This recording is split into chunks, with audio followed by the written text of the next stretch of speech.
අපි අද යන්නේ කඳුකර ගෙදරක තියෙන රසම රස අතුරුපස මොනවද කියලා බලන්න. එන්නකෝ යන්න මාත් එක්ක. ඉතින් මේ තියෙන්නේ බ්‍රෙඩ් ටෝස්ට් එකක්.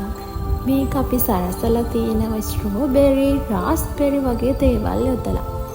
එතකොට මේ තියෙන්නේ රසම රස බ්ලූබෙරි, රාස්බෙරි යොදලා හදපු ටාට් එකක්. මේකත් කඳුකර ගෙවල් වල හැදෙන රසම රස අතුරුපසක්. අපි බලමු ඊළඟට මොනවද කියලා. මේ තමයි මිනි පෑන්කේක්. එතකොට මේකත් කඳුකර ගෙවල් වල හදන රසම රස අතුරුපසක්.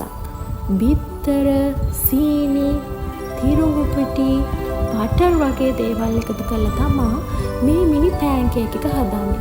ගොඩක් වෙලාවට කඳුකර ගෙවල් වල උදෑසනට මෙම ආහාරය හදලා ගන්නවා.